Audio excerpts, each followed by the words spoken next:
Hello there! I'm going to show you today how I'm going to cut open a pineapple with a pineapple cutter. And this one is kind of like a corkscrew. So let's get started. First of all, my pineapple right here is nice and ripe. So I see that on the bottom, it's nice and soft. Those leaves actually, if I pull on them, come out. So it's ready to go. And with that, I'm putting it down on the cutting board. I have a knife and I'm first removing the top part of the pineapple. And then I'm going to put my little corkscrew pineapple cutter together. So they are these little buttons. I put them in and you should hear a clicking sound right there. Inserting the pineapple cutter on the top, and this is truly like a corkscrew now. You can start kind of like in this twisting motion.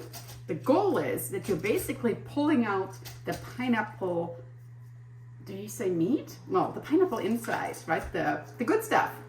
And leave the skin of the pineapple just as an empty shell. So let me try this here. So I'm kind of going in corkscrew motion down. And this is something where you really have to hold on to the pineapple while the other hand twists down through the hard part, this woody part of the pineapple. So let's keep going. And now this is the idea why we have the cutting board underneath, because there's some juice that's forming on the bottom, but I'm definitely, and you can see it also here, I'm definitely getting to the bottom of this pineapple now. Getting to the bottom of the pineapple. And so now I'm pretty close. And after a while, you should be able to feel that you're in the bottom because you can't twist anymore.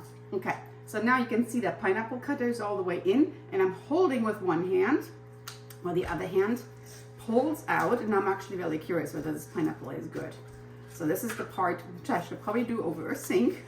But we're going to get it done here. This is the part where you need a little bit of wiggling and jiggling. Okay, this is the, ooh. And you should see, I get basically pineapple rings. Right there, okay. I wanna first show you this. So there are some parts that are brown, but I think all in all, this is going to be a really yummy one. And it doesn't have those little pokey parts. And then you can see here, actually you can drink that pineapple juice and it's really nicely cut out. So there's not a lot of wasted material. We never, when we cut fruit, want to waste that. I would probably toss that. And then I'm just going to use my knife. I'm going to insert on the top and you can easily just open it just like so. You can really make this cute and put it on a plate, fan it up a little bit. That was basically cutting open a pineapple with this pineapple cutter, a knife, a cutting board, and I had lots of fun doing it. Subscribe to the channel and stay tuned for more.